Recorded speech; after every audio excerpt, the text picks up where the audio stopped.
आसिम आजमी साहब, जोर से तालियां बजाइए। बोल अबू आसिम हल्ला बोल। समाजवादी पार्टी, समाजवादी पार्टी, अबू आसिम आजमी, अबू आसिम आजमी, बोल अबू आसिम हल्ला बोल। अरे आज औरंगाबाद में समाजवादी पार्टी के उम्मीदवार मोहतरम अब्दुल गफ्फार कादरी साहब के इस जन सैलाब में आए हुए जनाब विजय खंडारे साहब, आरजेडी प्रेसिडेंट मोहतरम कनीम कुरैशी साहब, हबीब कुरैशी साहब, नासिर मेहदी चाउल साहब,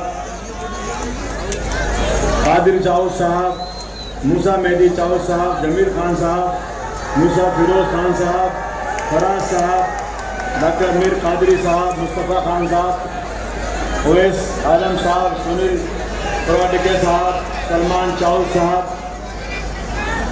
अब्दुल रऊफ साहब, फैसल साहब, नसीम सिद्दीकी साहब, मुन्ना साहब, सुहेल जलील साहब एंड समाजवादी पार्टी के तमाम अहदेदारान, मेरे सामने बैठे दाएं और बाएं तमाम बुजुर्गों और बड़ी तादाद में मेरी माँ और बहनों, अस्सलाम वालेकुम रहमतुल्लाहि व बरकातहू।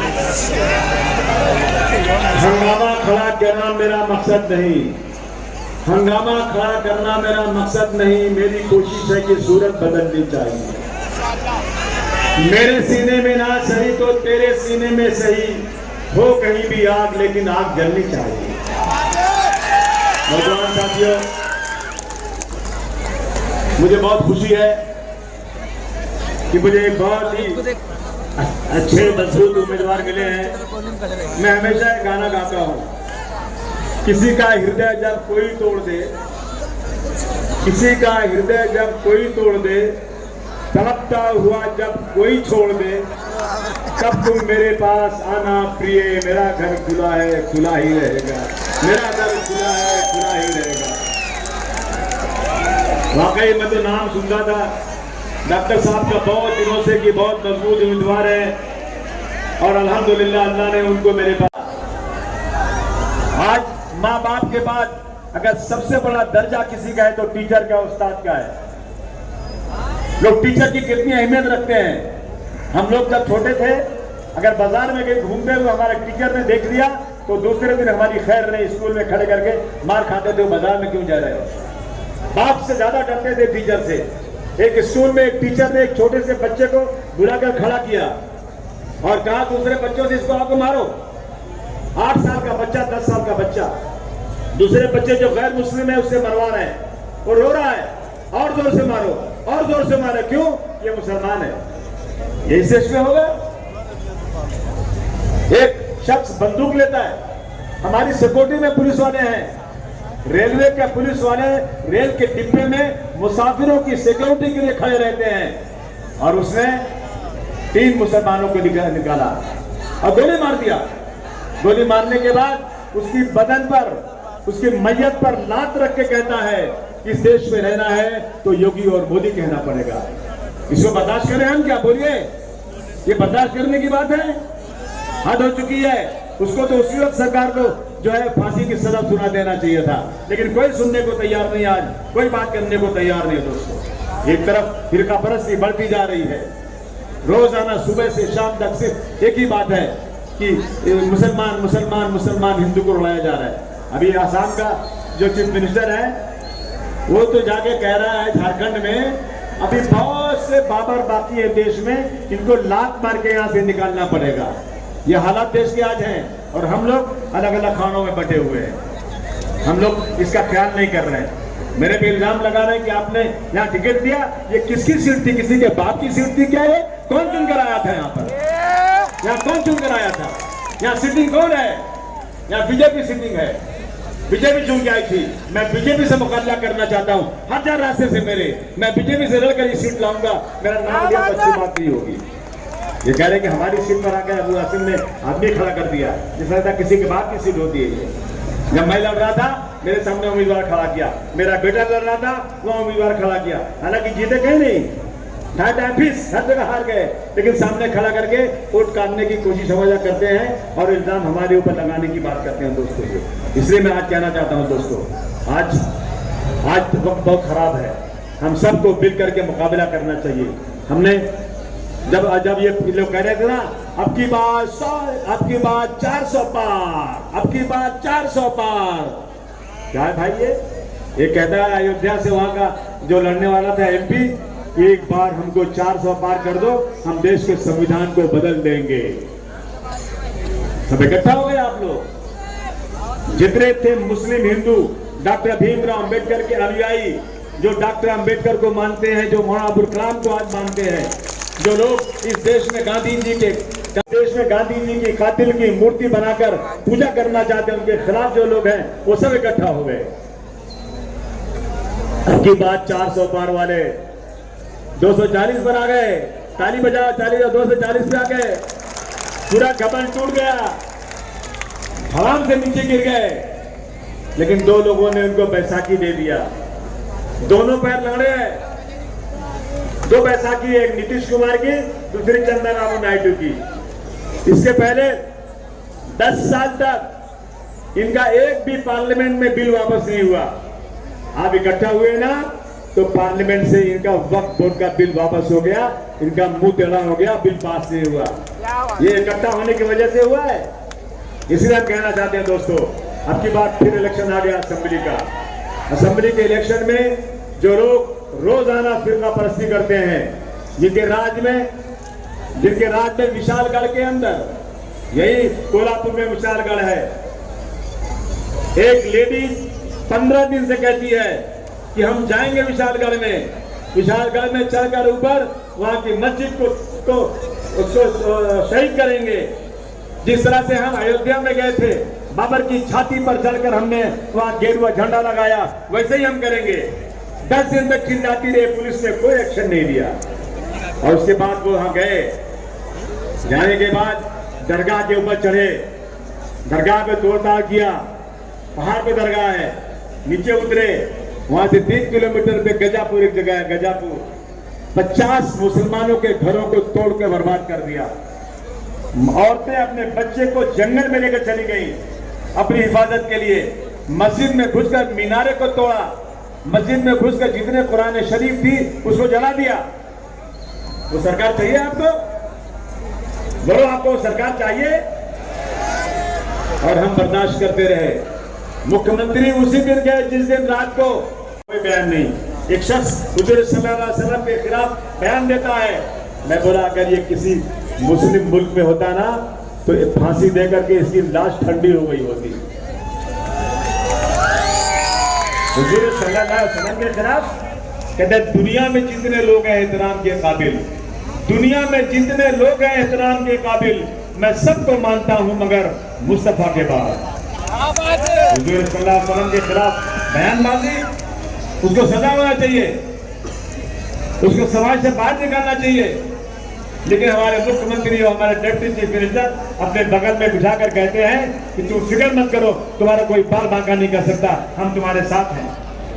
ये हालात हो गए देश में आज। इसलिए हम आपसे कहने आए हैं दोस्तों कि आज जो है, आज अपने को हमको आज जो है इकट्ठा होना चाहिए। मैं हमेशा कहता हूं, मुश्किल को जान पड़े तो घबराने से क्या होगा, मुश्किल को जान पड़े तो घबराने से क्या होगा। जीने की कोई राह निकालो, जीने की कोई राह निकालो, मर जाने से क्या होगा। मैं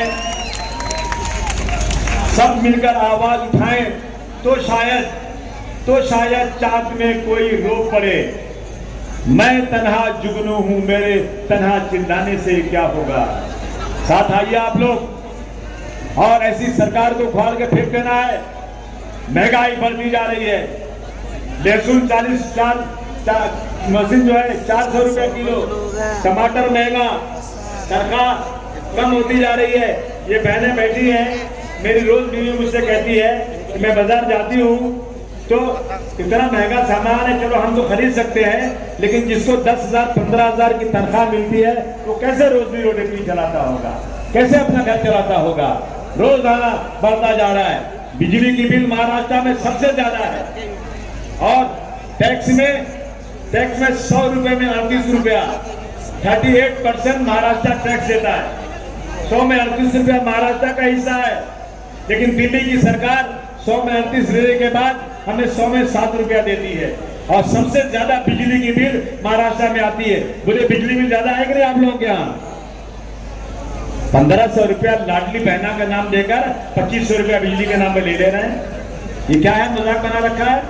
मेरी मांग है, ये मेरी मांग है डॉक्टर कादरी साहब, इंशाअल्लाह हम चुन कर आएंगे, सरकार आएगी तो हम लोग जितनी बिजली की बिल दिल्ली में है, जितनी बिल या गुजरात में है, उतनी ही बिल महाराष्ट्र में होगी, उससे ज्यादा बिल नहीं देने दिया जाएगा। इस बात का हम लोग चेक करना पड़ेगा। हमें खुशी है, हमें खुशी बात कि ये सरकार 1500 रुपए दे रही लाडली बहना के नाम पर इलेक्शन के फौरन। कब दे रही है? जब इलेक्शन का अनाउंसमेंट हो गया, बेवकूफ बनाने के लिए। 2.5 साल से सत्ता में है, आपने नहीं दिया। जब आपको लगा कि अब मेरा वोट जा रहा है तो अपने वोट को बचाने के लिए आपने 1500 रुपया महीना औरतों को देने की बात किया। महा विकास अघाड़ी कहती है कि 23 तारीख को रिजल्ट आने के बाद सरकार हमारी बनेगी, हम 3000 रुपया महीने औरतों को देंगे। 3000 रुपया औरतों को बस में सफर करने के लिए 1 रुपए का टिकट नहीं लेना पड़ेगा। पूरे महाराष्ट्र में औरतें कहीं भी जाए बस में फ्री आपको पास मिलेगा, 1 पैसा नहीं लगेगा। रिक्शा वाले क्या करेंगे? जो बेरोजगार है, हम बचपन से सुनते थे डॉक्टर साहब, बेकारी का दाम दो या बेकारों को काम दो, बेकारी का दाम दो या बेकारों को काम दो। मगर इसका मतलब क्या होता है? का जो बेकार है ना उनको भत्ता दो। सरकार ने, पार्टी ने अनाउंस किया है, महाविकास अघाड़ी ने, अब की बात चुन कर आ गए ना, हर बेकार नौजवान को जो रोजी रोटी से नहीं लगा, ऐसे नौजवान को महाविकास अघाड़ी की सरकार बनी तो 4000 रुपए उसको हर महीने दिए जाएंगे। 4000 रुपए। लोग बेचारे अस्पतालों में भागते रहते हैं, कैंसर की बीमारी हो गई, आजकल जो है गुर्दे की बीमारी हो गई, टीबी हो गई, हार्ट की बीमारी हो गई, बिल कितनी आई? 5 लाख रुपया, 10 लाख रुपया सरकार ने अब की तय किया है। महाविकास अघाड़ी ने अब की बार अनाउंस किया है, अगर उनकी सरकार आ गई ना, 25 लाख रुपए का इंश्योरेंस हर गरीब का बनाया जाएगा। 25 लाख तक रुपए की, 25 लाख रुपए तक की इलाज फ्री, दवाई फ्री। और याद रखना, सरकार ने जो ऐलान किया है ना, अगर वो काम नहीं करेगी ना, मैं और डॉक्टर साहब हाउस चलने नहीं देंगे जब तक पूरा काम नहीं करोगे। और आपने देखा है, मैंने हाउस में वो काम नहीं होने दिया जो सरकार ऐलान करती है और नहीं काम करती है। वो इसका हमारा पूरा, आपको यकीन पूरा है। इसलिए दोस्तों, अब की बार डॉक्टर साहब के साथ नाइंसाफी हुई है। एक बार इलेक्शन लड़े, कितने वोट से हारे थे आप? एक ही बता। और पहले वो हम लोग कबड्डी खेलते हैं ना, कबड्डी कबड्डी कबड्डी कबड्डी कबड्डी खेलते जाते हैं ना, तो जो लाइन रहती है, पकड़ने वाले रहते हैं, थोड़ी सी लाइन छूट जाती है और लाइन पकड़ते पकड़ते पकड़ते एक सूट बाकी रह जाता है और सांस टूट जाती है। तो बड़ा अफसोस होता है। वही हालत है कि इन्होंने, डॉक्टर साहब ने कई लाख वोट दिए होंगे। कितने वोट दिए थे? डॉक्टर साहब ने 80,000 वोट लिए और 3000 वोट लिए होते ना, और तो मेरे साथ असेंबली में पहुंच गए होते। सिर्फ 3000, दोनों बार हारे 3-3 4 वोट से। और अब की बार इंशाअल्लाह डॉक्टर साहब आपके झोली में कई हजार वोट ज्यादा आएंगे, कम आने का सवाल ही नहीं पैदा। बोलो, सच्चाई है कि नहीं? वादा करो आप लोग, अब की बार कितना वोट देंगे? जोरदार तरीके से। आपको पता है डॉक्टर साहब, समाजवादी पार्टी की सरकार यूपी में आई। उत्तर प्रदेश में समाजवादी क्या चाहती है, सुनो आप। यूपी में माइनॉरिटी के बच्चों को IAS IPS बनने के लिए एक नई इमारत बनाई गई कि इनको IAS IPS की ट्रेनिंग दो, और उनको लिए 15 करोड़ रुपए का फंड अखिलेश यादव ने दिया। वही काम हम लोग इंशाअल्लाह यहाँ करके दिखाएंगे आपको। यूपी में फसाद हो गया था एक बार, यहाँ भी फसाद हुआ था, मैं आया था यहीं पे। गोली मार दी गई थी, एक शख्स अपने घर में था, पुलिस वाले ने बैठ के गोली मारा उसको। जब मैंने असेंबली में उठाया ना, फडणवीस से कहा नहीं, गलत बोल रहे हैं आप। मैंने कहा मैं गवाही मेरे पास है, नहीं माने मेरी बात, नहीं सुना उन्होंने मेरी बात। और उसके बाद क्या दिया उनको? कुछ वरदान नहीं मिला उनको। एक पैसे मुआवजा नहीं। लेकिन उत्तर प्रदेश में जब फसाद हो गया था तो मरने वालों को के परिवार को अखिलेश यादव ने 15-15 लाख रुपया दिया था। कितना? 15-15 लाख रुपया। और जिन पुलिस वालों ने वहां पर बराबर से काम नहीं किया उन सबको सस्पेंड कर दिया था अखिलेश यादव ने। वहां के एमपी को, वहां के एमएलए को, जो लोग फिरका परस्ती में थे, सबके हाथों में हथकड़ी लगाकर अखिलेश जी ने जेल में भेज दिया था। शर्म आना चाहिए इन लोगों को। जब मुसलमानों को मारते हैं तो उनकी और तरक्की कर देते हैं ये लोग। और आप सुनिए, उन लोगों को घर बनाने के लिए झोपड़े थे उनके गरीबों के, अखिलेश यादव ने 1800 करोड़ रुपया अपने खजाने से उन गरीबों को घर बनाने के लिए दिया था। और आज तक आजाद हिंदुस्तान में किसी ने यह काम नहीं किया। ये मेरा चैलेंज है कि वो जाकर के बता दे काम किया इस तरह से। समाजवादी पार्टी इस देश में हर शख्स के लिए, चाहे हिंदू हो या मुसलमान, सिख हो या ईसाई, सबको एक तरह से देखती है। मुलायम सिंह यादव हिंदू थे, अखिलेश यादव हिंदू है, लेकिन आज अबू आसिम मुलायम सिंह यादव के साथ इसलिए खड़े हैं कि मुलायम सिंह यादव या अखिलेश यादव कभी भी जिंदगी में कभी भी फिरका परस्ती नहीं करते, इसलिए मैं उनके साथ खड़ा हुआ। इसलिए मैं आपसे कहना चाहता हूं, एक बात समाजवादी पार्टी को ताकत दे दो। और मुझे उम्मीद है अब की बार जो सर्वे आ रहा है ना, उस सर्वे से जाहिर हो रहा है कि अब की बार महाविकास अघाड़ी और महाअघाड़ी, यानी एक तरफ बीजेपी का जो अलायंस है, दूसरी तरफ कांग्रेस समाजवादी का जो अलायंस है, उसमें सिर्फ 5-10-15 सीटों को फर्क रहने वाला है। 5-10-15 सीटें। और मैंने 8 सीटें खड़ी की है। आप हाथ ला के दुआ कर देना, मेरी सीटें चुनकर आ गई और मेरी सीटों के बगैर सरकार नहीं बने ना, तो मैं मामला ऐसा कर दूंगा कि आप सोच नहीं सकते कि क्या हो गया इस देश के अंदर। ये मैं आपसे कहना चाहता हूं दोस्तों। ये कहने आपसे आए थे दोस्तों।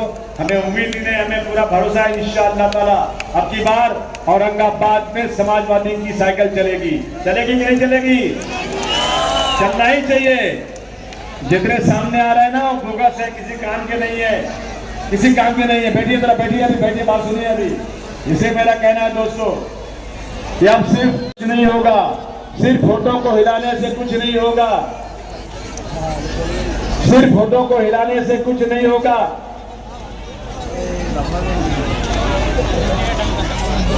फोटो को हिलाने से कुछ नहीं होगा। जिंदगी के लिए बेमौत मरते ही क्यों हो, और अहले ईमान हो तो शैतान से डरते क्यों हो।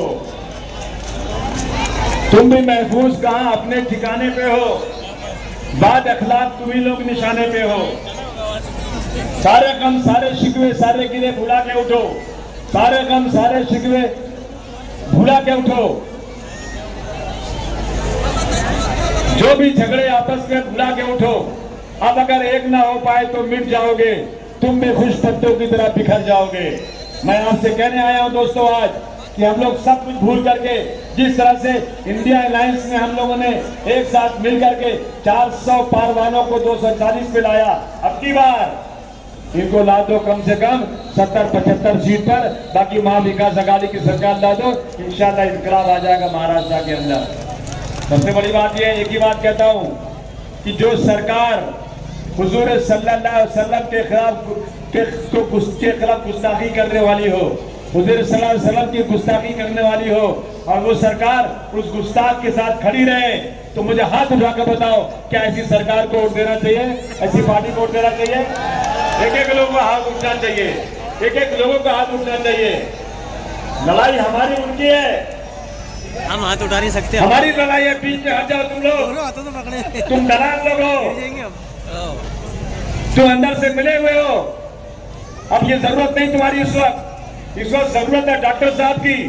इस वक्त है वो लोग जो वाकई इस मुल्क के लिए कुछ करना चाहते हैं। हट जाओ बीच से। डॉक्टर साहब की डायरेक्ट टक्कर है आपके पास फिरका प्रस्तों से, और आप साथ रहेंगे ना, ये उनको पटक देंगे, पक्का पटक देंगे अब की बार। और डॉक्टर साहब यहाँ से समाजवादी पार्टी की साइकिल पर बैठ के जाएंगे। जाएंगे कि नहीं जाएंगे? जोर से बोलो, तुम्हारी निशानी क्या है? और जोर से बोलो, बटन का नंबर क्या है? 5 नंबर मेरा भी है। अरे मेरी भी साइकिल बम्बई 5 नंबर की है, यहाँ भी 5 नंबर की है। साइकिल बहुत जबरदस्त चीज है, पेट्रोल डीजल की जरूरत नहीं। बहुत ट्रैफिक है, साइकिल चलाने वाले लहराते हुए सांप की तरह निकल जाता है, ऐसे आप निकल जाओगे। जब मैं चुन के आया था ना, साइकिल से गया था असेंबली। आपको भी साइकिल चलना पड़ेगा। आप लोग दोनों डबल साइकिल में जाएंगे, साइकिल पे मैं चलाऊंगा, डॉक्टर साहब को बिठाऊंगा। ये तमन्ना पूरी करोगे? बोलो भाई, यार हाथ उठा के बोलना भाई तो यार। भाई तुम लोग क्यों हाथ उठाते हो यार? सब लोग